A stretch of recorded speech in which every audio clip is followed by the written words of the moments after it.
El día de hoy tenemos un invitadazo, tenemos al doctor Sergio Salazar.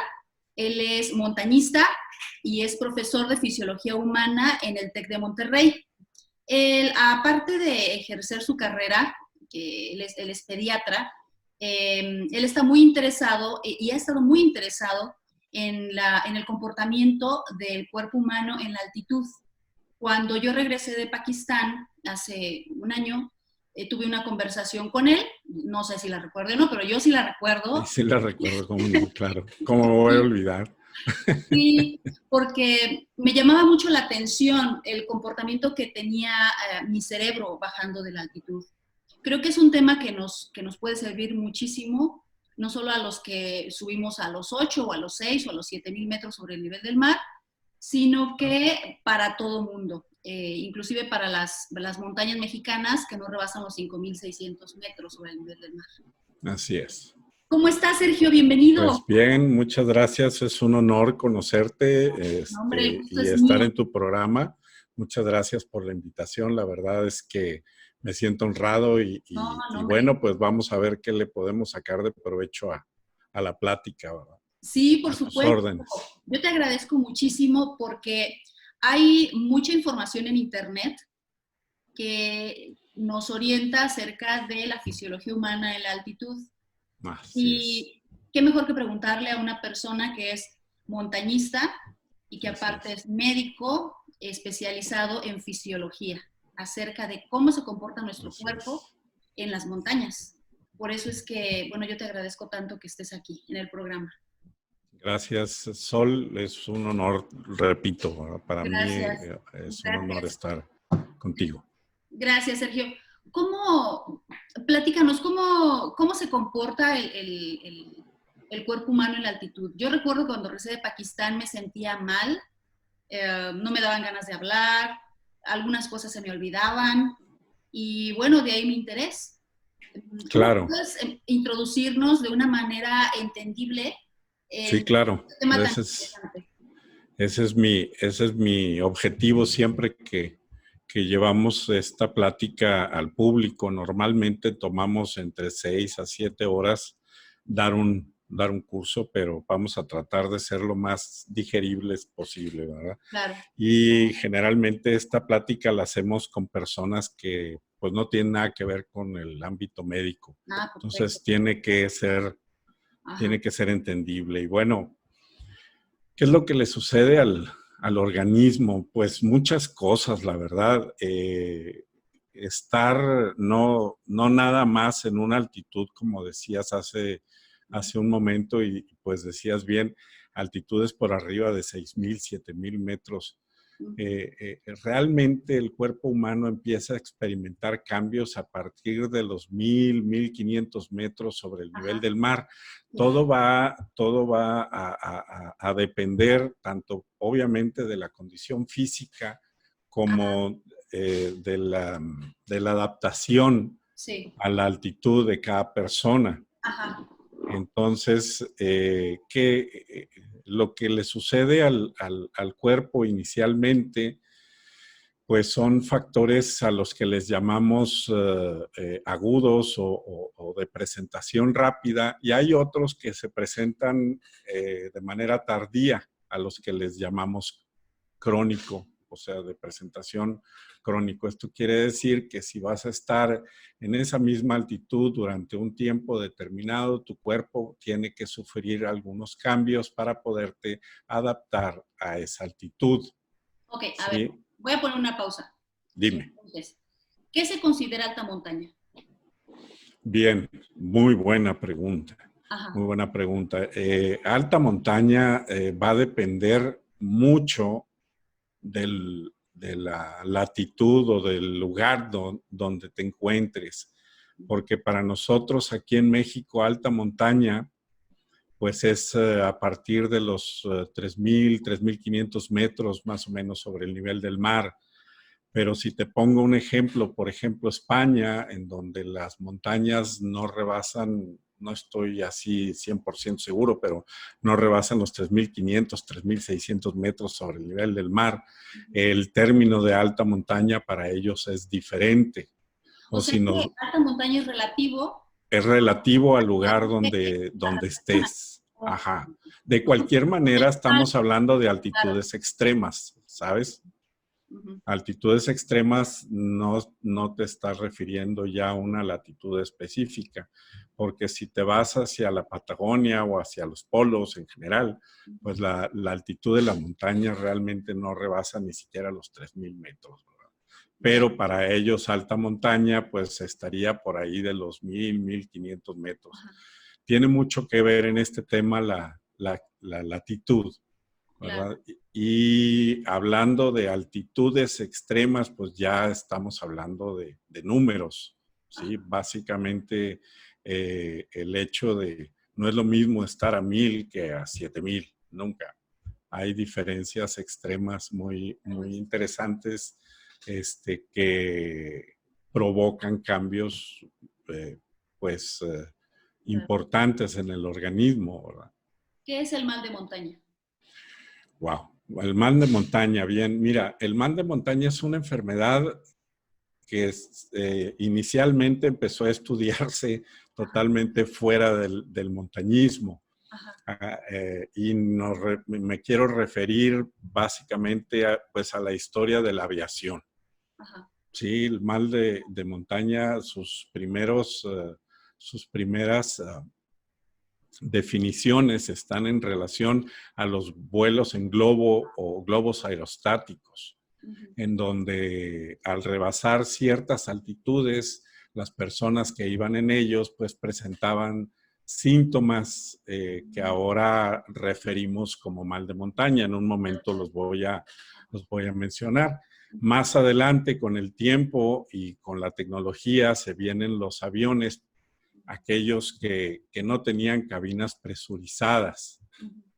A 3,000 metros o más de altura, hasta los pilotos caían en inconsciencia en un momento dado. Mm. Entonces, esos aviones debían de volar a altitudes menores a 3,000 metros sobre el nivel del mar. Ujú. Actualmente, ya los aviones pues vuelan normalmente por ¿cómo se llama? Aproximadamente a 10,000 metros sobre el nivel del mar o en altitudes superiores, Ajá. dependiendo ya de cada avión, pero tienen cabinas presurizadas. ¿Qué significa esto? Pues que no vas a tener ninguna molestia relacionada con la altitud. Vas a estar a una altitud, por llamarlo de alguna manera, entre comillas, a Ajá. una altitud que no es verdadera, simplemente la cabina tiene una presión que la Presurización. mantiene. Ok. Ujú. ¿Cuáles son los síntomas del mal de montaña? Mira, los primeros síntomas que se van a presentar del mal de montaña y el más conocido, pues es el dolor de cabeza. Ajá. ¿Verdad? Nos encontramos una persona con dolor de cabeza en la montaña, Ujú. y eso es muy común. Lo más recomendable pues es que se baje. No es muy recomendable darle medicación porque enmascararíamos los síntomas y seguiría subiendo y las cosas se ponen más feitas. ¿Qué otros síntomas hay?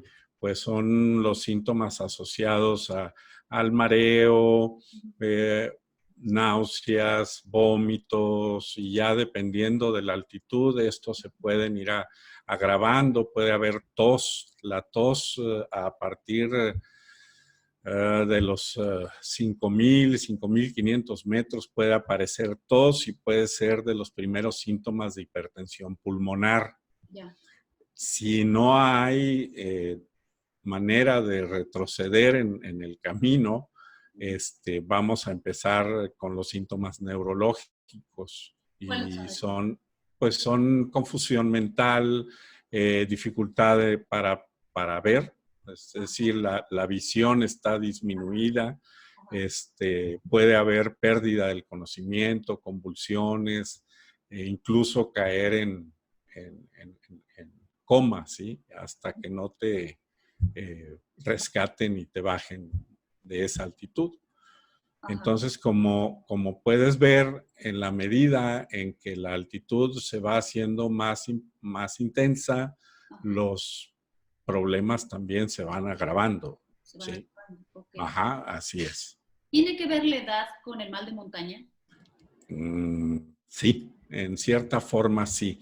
En personas jóvenes tiene o tiende a ser más frecuente la presentación pues de algunos síntomas, aun y cuando aquellas personas que puedan pensar que están con una muy buena condición física, personas que corren maratones y que hacen natación, no es igual estar en la alta montaña, no es lo mismo, porque estamos hablando de falta de presión atmosférica, ¿sí?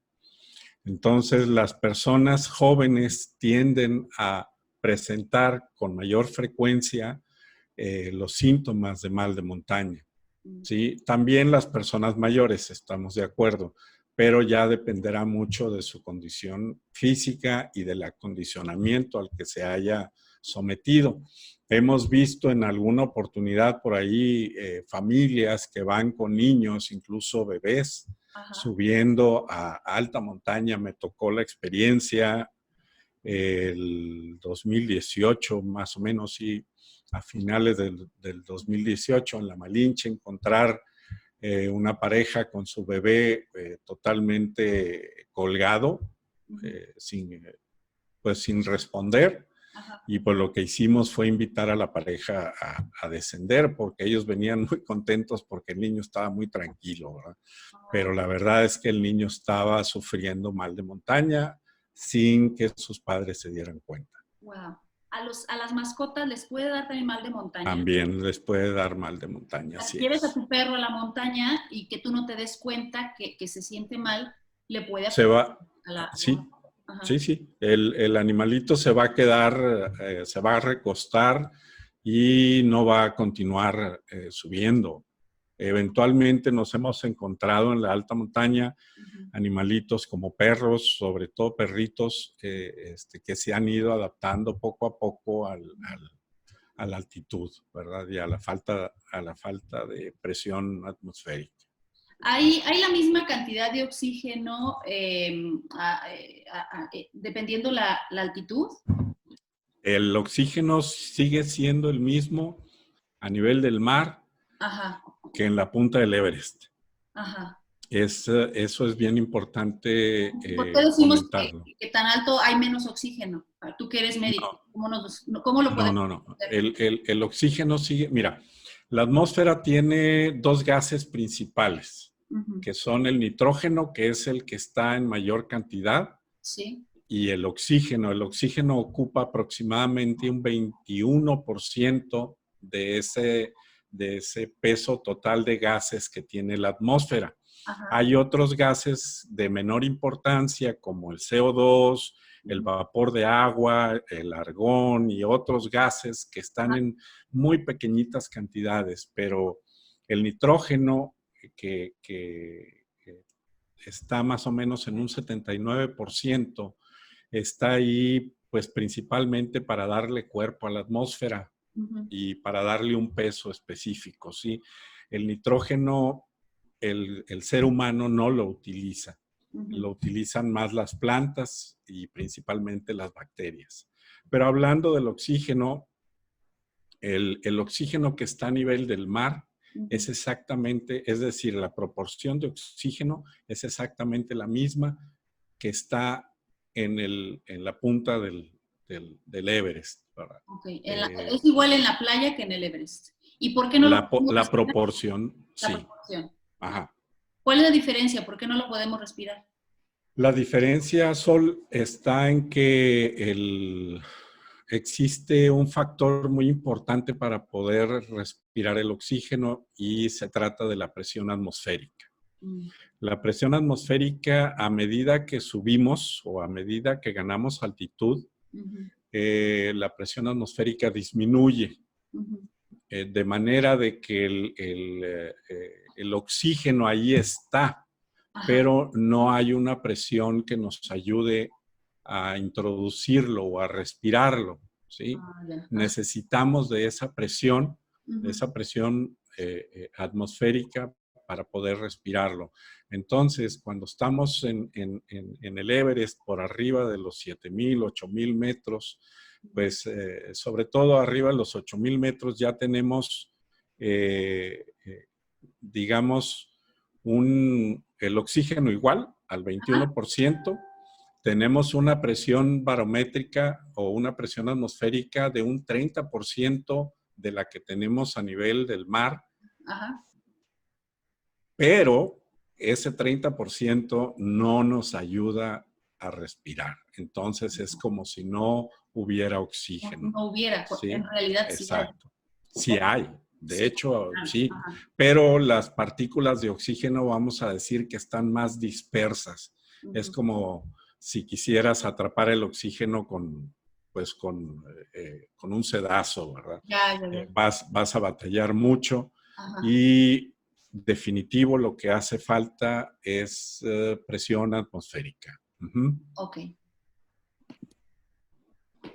Sergio, ¿cuáles son los órganos del cuerpo que están involucrados en el mal de montaña? Muy buena pregunta, Sol. Principalmente va a estar involucrado en las etapas iniciales el sistema nervioso central, llamémosle el cerebro, sí, el sistema respiratorio y el sistema circulatorio. Son los 3 primeros sistemas que responden a la falta de oxígeno. El corazón o el sistema circulatorio tiene unos sensores de oxígeno a nivel de la aorta y de los cuerpos carotídeos aquí en el cuello, que le mandan información al cerebro sobre los niveles de oxígeno en sangre. Ajá. Entonces, lo que hace el cerebro es ordenar a los pulmones y al corazón, pues, que se muevan más a prisa. Uno para que oxigene más y el otro para que distribuya la sangre en forma mucho más eficiente. Ajá. De esa manera vamos a tener mejor oxigenación en el cuerpo. Okay. Eso es en las etapas tempranas. Ajá. En tu caso, por ejemplo, que debes de tomar semanas o quizás hasta 2 o 3 meses para poder aclimatarte a las alturas, vas a presentar otro tipo diferente de reacciones. Las reacciones tardías se ven manifestadas principalmente en la mayor producción de células de la sangre. Ajá. Es decir, una persona que vive en altitudes por arriba de los 3,500 metros. Es más, aquí viviendo en el DF, el número de células comparadas con personas que viven en Acapulco es diferente. Imagínate una persona que está sometida a hipoxia.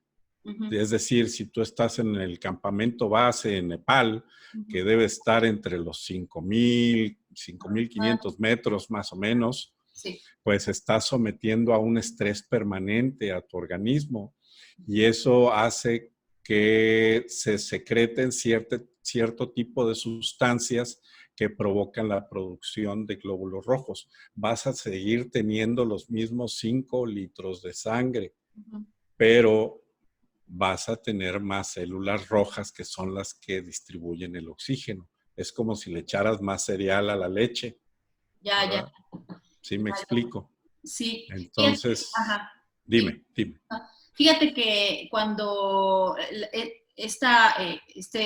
octubre pasado que estuve en Nepal, me encontré unos investigadores de Italia que estaban haciendo precisamente estudios en las personas que nacieron en altura, en Nepal. Y me comentaban que, por ejemplo, los Sherpas empiezan a sentir el mal de altura o los síntomas del mal de altura aproximadamente a los 6,000 metros sobre el nivel del mar, precisamente porque su genética ya se ha modificado por generaciones y generaciones, ya tienen ese cambio genético, adaptación a la altitud. Y hacían el comparativo, por ejemplo, con las personas de Perú que viven también en altura, decían que la adaptación a la altura por ejemplo, de las personas de Perú ha sido se ha ido adaptando poco a poco, no es genética todavía esa adaptación, es fisiológica. Pero en Nepal, como tienen ya tantas generaciones naciendo en altitud, ya su biología ya se deformó, ya están preparados. Genéticamente preparados, así es. Y que comienzan a sentir la altitud a partir de los 6,000 metros. De los 6,000 para abajo están, pues sí, con el esfuerzo normal, pero fuera de esto no tienen algún otro síntoma. Y si te fijas, me estás hablando de un cambio de altitud de aproximadamente 1,000 metros, ¿sí? En donde ellos ya están adaptados a los 5,000, por dar una cifra, y al cambiar de altitud comienzan a tener síntomas. Esto puede desaparecer en la medida en que ellos se vayan adaptando a la altura. Y permíteme comentarte, por ejemplo, hay montañistas que han tenido la oportunidad de hacer cumbre en el Everest sin necesidad de oxígeno, pero eso cuesta mucho trabajo y mucho tiempo de adaptación para poder llegar a esas metas, ¿sí? ¿Puede Actualmente, haber un daño neurológico por ejemplo, las personas que suben sin oxígeno a estas altitudes, arriba de los 8,000, ¿se puede presentar daño neurológico? Sí, definitivamente sí. Todo está en relación al periodo de adaptación que hayas hecho, ¿sí? Y a la resistencia que tenga tu organismo a la hipoxemia o a la falta de oxígeno. Actualmente hay estudios que se pueden hacer a personas en su ciudad de origen y que pueden ser premonitorios para poder saber si esa persona va a llegar a altitudes extremas o no. De antemano te lo pueden decir. ¿Sí? Ya, sí, ahorita te explico cómo. Actualmente también ya empiezan a hacerse famosillos los gimnasios que tienen una adaptación para poder hacer un ambiente parecido a altitudes extremas, ¿sí? Y esos gimnasios están tomando importancia porque pues de manera cotidiana tú puedes estar accesando a altitudes de, no sé, 3,500 metros para arriba y estás prácticamente a cuadras de tu casa, ¿verdad? ¿Hay de esos gimnasios en México, aquí en nuestro país? Sí, claro. Aquí en Monterrey nada más hay uno. Sí. En México estoy seguro que debe haber. Claro, debe de haber. Ajá. Pero pues les tocó la pandemia y ahorita están todos cerrados. Claro. Fíjate que he visto una máscara, perdón que te interrumpa. He visto una máscara que se coloca y que se abre y se cierra dependiendo si quieres entrenar a los 5,000 metros, le cierras el suministro de oxígeno, la entrada de oxígeno. ¿Estas máscaras realmente sirven? Mira, están poco estudiadas, pero viéndolo desde el punto de vista de la fisiología, pienso yo que van en contra del buen funcionamiento pulmonar, porque aquí no se trata de que respires poco oxígeno, se trata de que hay poca presión atmosférica y eso provoca que tú respires poco, o sea, sigues respirando el mismo oxígeno, pero a la sangre llega mucho menos oxígeno, ¿sí? Entonces, la máscara lo que viene a hacer, para mi gusto, es una modificación en las presiones tanto de inspiración como de expiración. Ya. Fíjate que un amigo es ciclista. Y él es ciclista de alto rendimiento. Ahora con lo del COVID, se salió a hacer ejercicio con la máscara puesta, con la N95, y entonces empezó a correr, o sea, empezó a darle muy rápido, y se empezó a sentir mal, pero inclusive del corazón, empezó a tener unos síntomas extraños. Estuvo así, no sé, semana y media, fue al médico, bueno, estuvo en recuperación. Le dio un buen susto este asunto de estar entrenando con la sí, con la mascarilla. Ajá, con la máscara, así es. Ajá, por lo del COVID, y me recordó precisamente que hay esas máscaras en donde precisamente se corta el suministro de Ajá. oxígeno, y me hizo dudar un poco de la eficacia de esas máscaras para hacer ejercicio. Sí, mira, ya que tocas el tema del COVID, sí, Ajá, las máscaras nos provocan dificultad para respirar, sí, más que otra situación, lo que debe haber vivido tu amigo, aparte de no estar respirando adecuadamente por el, ajá, digamos, tapón, ¿verdad? Él debe haber estado también respirando su propio CO2 que está exhalando. No ajá, lo hay en el medio ambiente, pero sí lo exhalamos. Entonces, si nos ponemos un cubrebocas o cualquier ajá. cosa que tape Claro, claro, te parcialmente, estás intoxicando tú mismo. exacto. Entonces, mi recomendación es que si tú vas a lugares cerrados en donde hay flujo de gente, usa la máscara por Ajá, precaución. claro. Pero si vas a lugares abiertos en donde no hay gran cantidad de personas cerca de ti, de preferencia, pues te puedes dar el lujo de no usar la máscara, ¿verdad? Claro, Eso es en mi claro, sí, sí, opinión. por supuesto. Doctor, ¿cuál es la zona de la muerte? ¿Nos puedes platicar un poco de esto? Sí, claro. Mira, la zona de la muerte se le llama a la altitud a la que llega el ser humano y Ujú, ya no es posible respirar oxígeno. ujú. Sí, la zona de la muerte puede variar de persona a persona, Claro. pero normalmente la encontramos por arriba de los 7.500 metros sobre el nivel del mar. Es, ¿Qué es le una, sucede al cuerpo en esa zona? Ajá. no te escuché tu pregunta bien, perdóname. ¿Por qué se llama la zona de la muerte? A ¿Qué le la, está sucediendo al cuerpo? ok, Este, aquí el problema es que el cuerpo se está sometiendo a un estrés bioquímico muy intenso, ¿sí? ujú. Está faltando oxígeno Sí. al grado de que tanto pulmón como el corazón pueden llegar a funcionamiento extremo, casi a tope, ¿sí? El pulmón tiene la particularidad de llegar a un tope, igual el corazón, Ujú, ¿sí? Y si no llevas suplemento de oxígeno, de tanto estar respirando tan rápido, ujú, vas a perder CO2, vas a perder de tu sangre CO2. Gracias a la presión atmosférica, eso no sucede a nivel del mar, ajá. pero en esas alturas vas a perder CO2 y es donde empieza a complicarse, ¿sí?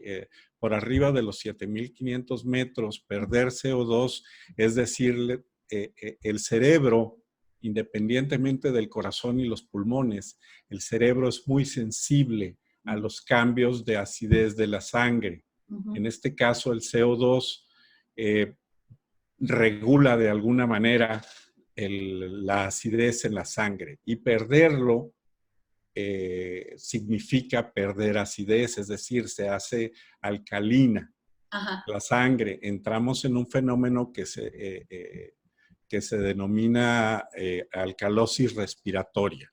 ajá, Ok, entonces en una alcalosis respiratoria sostenida, el sistema nervioso va a tener que dar órdenes equivocadas ajá, y es aquí donde se complica la cosa. ajá, Le dice al cerebro y a los pulmones que disminuyan su frecuencia ajá, para poder retener CO2 y nivelar la acidez de la sangre. Voy bien, ¿sí? ajá, Ok. Entonces, como no tenemos oxígeno en esas altitudes, seguir así, es decir, respirar más lento es agravar la hipoxemia ajá. y es cuando empieza a agravarse la situación neurológica del paciente. El hecho de tener exposiciones prolongadas a poco oxígeno hace que el cerebro se inflame, aparte de que el bombeo del corazón, el bombeo constante, va a provocar lo que se denomina edema cerebral y es pues la forma más grave del mal de montaña, ¿sí? Pero si respiramos el oxígeno suplementario, ¿es bueno? ¿Y en qué medida es bueno? ¿Llega un momento en donde el oxígeno puede ser dañino, el oxígeno suplementario?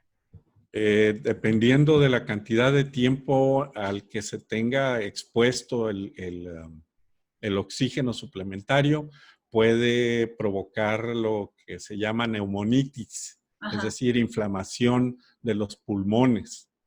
Y si es demasiado tiempo al que se está expuesto a oxígeno, a niveles de oxígeno puro del 100%, pues eso también puede dañar el sistema nervioso o incluso la vista.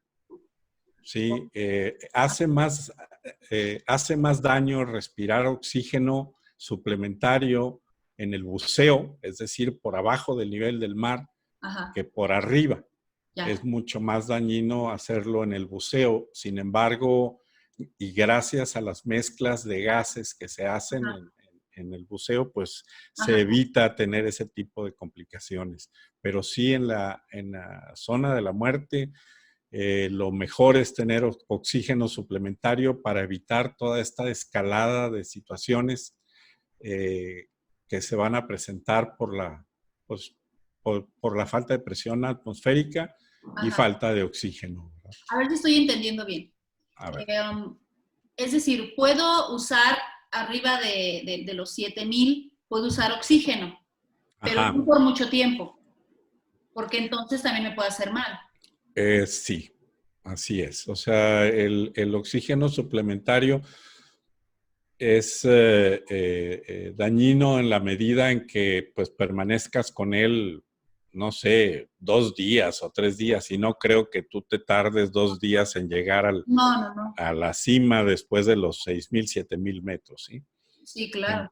Estamos hablando de que en la medida en que permanezca ese oxígeno ahí suplementario, vamos a tener complicaciones incluso permanentes, ¿verdad? Pero, ¿Como ceguera? ¿Perdón? ¿Como ceguera o como qué? Puede haber problemas de inflamación en pulmón y reducir la capacidad vital, ¿sí? La capacidad de poder respirar, ¿sí? Una persona que le pueda pasar eso, pues si regresa a una montaña de esas altitudes, muy probablemente no lo va a lograr, ¿sí? Aún y cuando ya haya estado ahí. Ok, fíjate, yo te comparto lo poco que he visto en los 8000, en las montañas que rebasan los 8000 metros sobre el nivel del mar. Hay montañistas élite que suben, hacen sus ascensos sin oxígeno suplementario. Claro, en sus países son considerados héroes y lo son, porque no es, subir con oxígeno inclusive es muy demandante. Ahora, sin oxígeno suplementario es aún más demandante. Claro. Yo llegué a ver personas que subieron, por ejemplo, al Broad Peak sin oxígeno suplementario y yo los veía raros. Los veía raros como que, por ejemplo, como que su cuerpo no respondía igual. Por ejemplo, no podían mover un pie como comúnmente lo mueven y no solo porque estuvieran cansados. Es posible que este tipo de sintomatología se deba al ascenso sin oxígeno o solamente podría ser cansancio. Es decir, mi pregunta es, ¿realmente existe el daño neurológico aunque te prepares y que subas a los 8 y bajes? ¿El daño puede presentarse? ¿Y puede ser permanente o solo es eventual?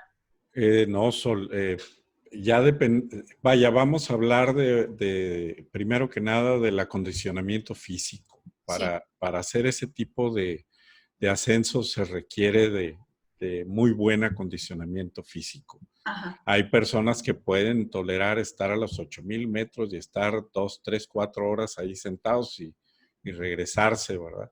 Claro. Pero eso no quita que están sometiendo al sistema nervioso a hipoxia.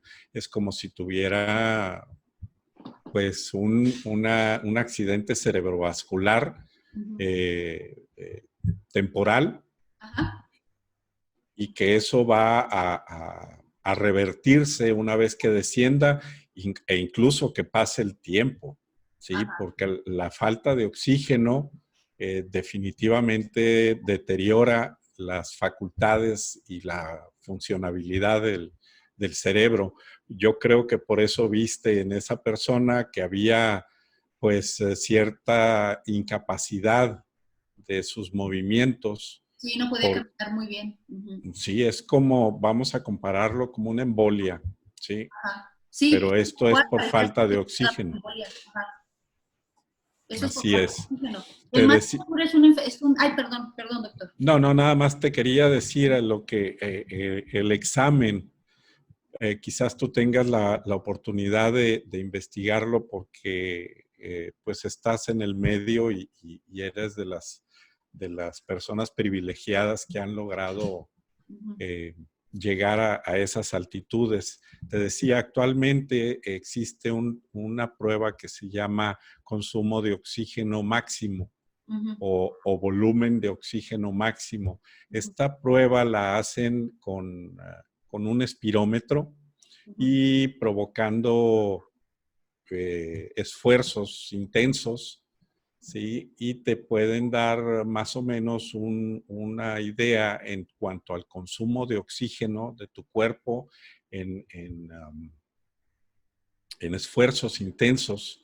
Te dan una idea de los niveles. Si tú tienes un nivel inadecuado, la prueba lo va a arrojar, ¿sí? Ya.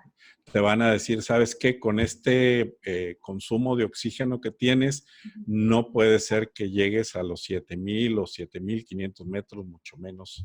¿Y dónde se realiza la prueba? Pues deben de realizarla neumólogos o fisiólogos, ¿verdad? O fisiólogos. O sea que me voy a Monterrey a hacer la prueba. Claro, por supuesto. Gracias. Yo supongo que estás en una ciudad en donde tienes todos los recursos también, Claro, sí. pero bienvenida, por supuesto. Muchas gracias. Te comparto que cuando bajé de los 8,000, me di cuenta que se me empezaban a olvidar algunas palabras. Eso me preocupó mucho. Ajá. Y me reconfirmó Claro. qué bueno que había usado oxígeno. Y que no le jugué al héroe al no usar oxígeno y seguir más arriba y más arriba, simplemente así, por esfuerzo, por el sí se puede, vamos, todo se puede con la mente. El falso orgullo. Exacto, cuando bajé de los 8,000, me costaba mucho trabajo encontrar las palabras en inglés.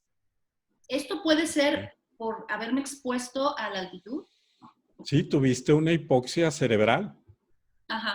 Indudable, eso es indudable. De hecho, no hemos comentado mucho sobre el tema de la hipertensión pulmonar, pero es algo por lo que pasa el montañista también en esas altitudes. El corazón comienza a manejar volúmenes que normalmente no acostumbra. Ajá. Entonces, los vasos sanguíneos, tanto del cerebro como del pulmón, se protegen. Ajá. Y se protegen en segmentos. Eso es muy importante, la fisiología. Ajá. El cuerpo humano es una maravilla. Sí. Entonces, te pongo el ejemplo del pulmón que se defiende de alguna manera cerrando el flujo de sangre en algunos segmentos. Ajá. Pero eso va a provocar inicialmente tos. Ajá. ¿Verdad? Una persona que subió sana y que a los 5,000 metros comienza a toser, pues no le des jarabe, ¿verdad? Invítalo claro, a bajar claro. Mejor porque sí, no pudiera... No está dando gripa ni se está exponiendo al frío, o sea, puede ser mal de altura. Exacto. Puede estar teniendo los primeros síntomas de hipertensión pulmonar, que es igual de grave que el edema cerebral. Ok, Sí, porque entonces, estamos hablando... perdón, perdón, doctor. No, adelante, adelante. A ver, para entenderlo fácil, porque yo no soy médico y muchas personas de nuestra audiencia tampoco. ¿El mal de altura es un edema cerebral? ¿Es un principio de edema cerebral o no? Ok, el mal de altura puede ser leve, moderado o severo. Sí. Sí, el mal de altura leve, pues estamos hablando de lo que decíamos inicialmente, dolor de cabeza, mareos, visión borrosa, vómitos. Pero cuando ya comenzamos con síntomas de, por ejemplo, tos intensa, estamos ya ante una situación de hipertensión pulmonar o pueda estarnos provocando un mal de montaña moderado, Ajá. ¿sí? Que de continuar ascendiendo, esa tos se puede ir haciendo más intensa, Ajá. con dificultad para respirar e incluso llegar a romperse vasos sanguíneos pulmonares, que esa es la forma más grave de la hipertensión pulmonar y con muy mal pronóstico, ¿verdad? Para la Ya persona. tosen sangre. Exacto. Okay. El edema cerebral es la forma más grave del mal de montaña. Ya. Pero esa la vamos a encontrar cuando empiece a exponerse la persona a la falta de oxígeno, es decir, a la hipoxia cerebral, porque ya aquí no nada más el corazón bombeando, sino aparte la falta de oxígeno provoca inflamación del tejido cerebral. Ok, a ver, entonces, vamos a suponer en las montañas mexicanas que no rebasan los 5,600 metros. Ok. No es, estoy entendiendo que la altitud es relativa para cada cuerpo y se puede dar mal de montaña o presentar síntomas inclusive a los 3,500, a los 4,000 o inclusive abajo, porque depende donde la persona se mueva normalmente. Exacto. Ok, entonces eso es muy relativo. Y si, por ejemplo, van caminando en el lista y empiezan a presentar síntomas, por ejemplo, de los primeros síntomas que entendí que mencionaste fue tos, que van en el portillo y empiezan a sentir mareo, empiezan a presentar mucha tos. ¿Qué se tiene que hacer ante el mal de altura? ¿Bajar solamente? ¿O se le puede dar, como hay algunas empresas que veo que lo hacen, que dicen, no te preocupes, te doy un chocho, te doy una pastilla, te doy un algo y seguimos para adelante, porque sí se puede, guerrero, sí se puede. ¿Qué tenemos que hacer cuando se presentan estos síntomas? Bien, Sol, mira, una de las finalidades pues de esta plática, de hablar del mal de montaña, pues es el de compartir el conocimiento, ¿sí? Porque lo más recomendable para este tipo de situaciones, pues es invitar a esa persona a descender, ¿verdad? Si descender al menos 500 metros, ¿verdad? De preferencia poco más, pero invitarlo a descender. Si los síntomas pasan y puede subir sin problemas, pudiera ser eso una actitud recomendable. Claro, es que no somos, por ejemplo, los que de repente guiamos en la montaña, pues no somos médicos, pero tenemos que estar bien informados de toda la sintomatología y de lo que tenemos que hacer. Entonces, la idea es aprender a detectar los síntomas. Ajá. ¿Sí? A que si tu compañero comienza a tener síntomas sospechosos, Ajá. ¿verdad? Sospechosos de mal de montaña, pues es, digamos, una responsabilidad compartida o no el hecho de decir, bueno, tú aquí espérame sentadito y nos vemos al rato, ¿verdad? Porque incluso, te comentaba, hay a veces situaciones o accidentes en la montaña que no tienen explicación, que dices, eso no puede haberle pasado a un montañista y pues pudo haber caído en un fenómeno de confusión o de ceguera, ¿sí? De disminución de la agudeza visual, se perdió o incluso se desmayó y se cayó al barranco. En fin, te encuentras con cosas. Entonces, lo más importante es aprender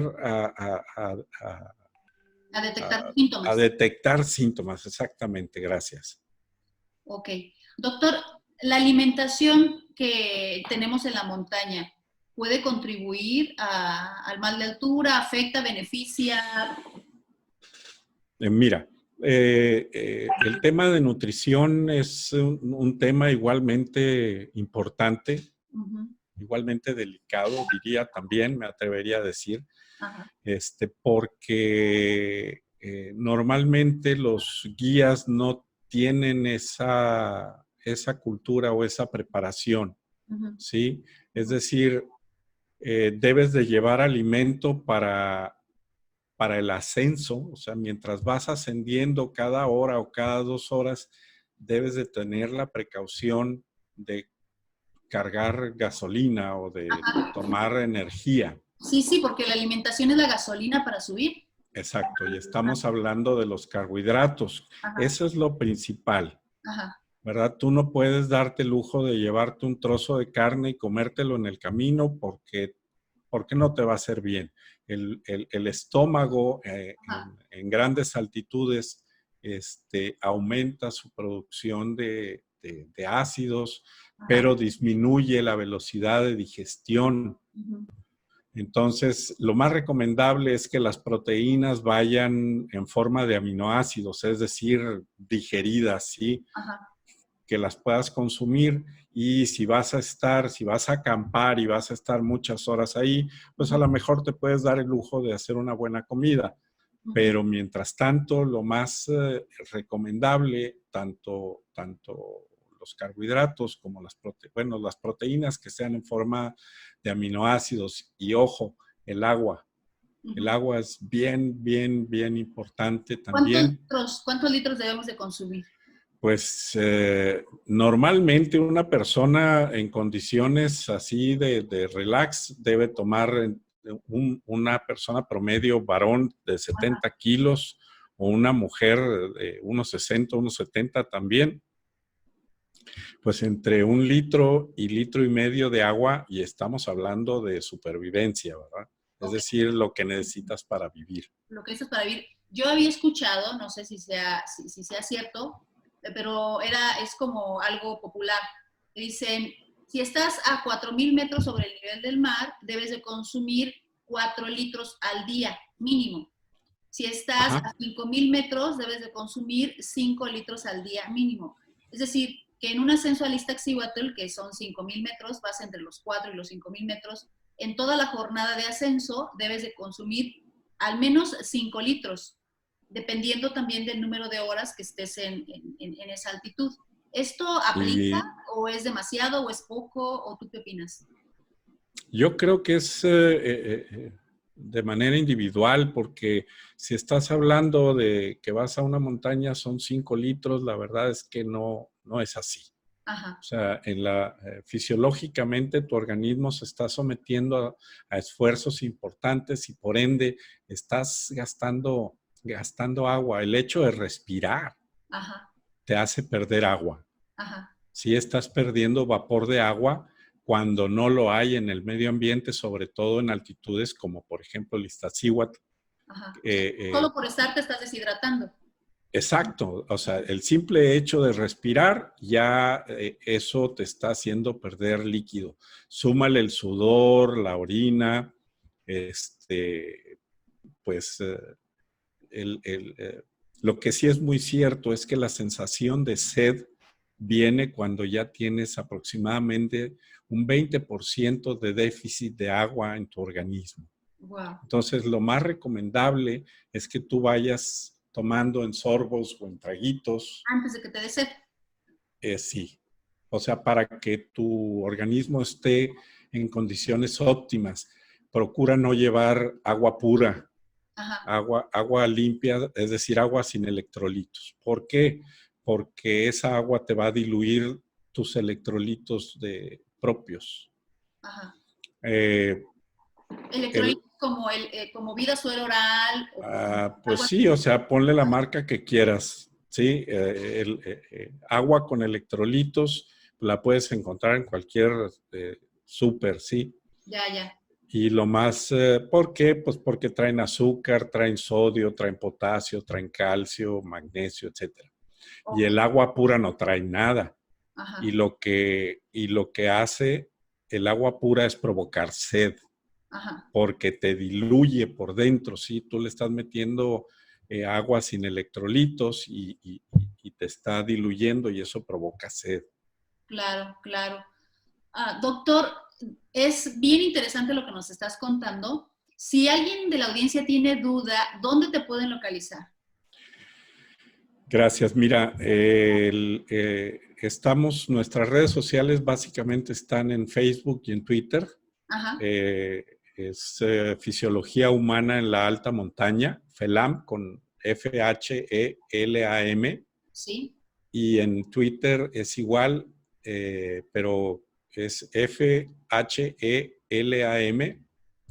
FHELAM-MX en Twitter. ajá. Y yo creo que a través de las redes sociales, quien tenga alguna pregunta o alguna duda, con gusto se las respondemos. Claro, yo estoy pensando esto, que, por ejemplo, puede ser que algún grupo de montañismo se junte ahora que estamos en lo de la pandemia y que estamos tomando clases online. Se me ocurre que los grupos de montañismo pueden aprovechar para formarse en lo del mal de montaña y cosas que puedes dar tú vía online. Y sería bueno que Así se es. comunicaran contigo, porque es lo que Claro, por puede aprender. supuesto. Si estamos tanto tiempo en internet, pues no, que no nos la pasemos viendo memes, que nos la pasemos aprendiendo cosas que nos sirven.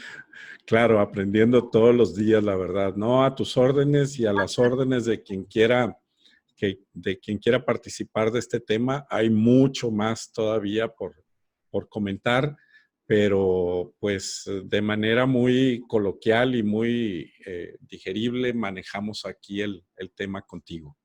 Te agradezco muchísimo, Sergio, de verdad. Te agradezco mucho que No, compartas al tus contrario. conocimientos. Y pues bueno, pues yo te agradezco y algo más que quieras añadir a estos No, pues minutos. realmente la intención de estar aquí contigo es de difundir este conocimiento que es Gracias. necesario para que cada montañista, cada guía, cada agencia de ecoturismo tomen conciencia de que es una actividad con riesgos, ¿sí? Y que cada cliente, por llamarlo de alguna manera, pues es responsabilidad de quien lo invita o de quien lo lleva a Así la es, montaña. quien lo lleva a la montaña. Doctor, te Así es. agradezco muchísimo. Te agradezco muchísimo que te hayas tomado el tiempo y que nos compartas los conocimientos. Mil gracias. Gracias a ti, Sol, y estoy a tus órdenes para lo que se te ofrezca, ya sabes. Muchas gracias. Y Gracias a ti. gracias. Y amigos de Campo Base, pues muchas gracias y nos vemos la próxima semana. Adiós. Hasta luego, gracias.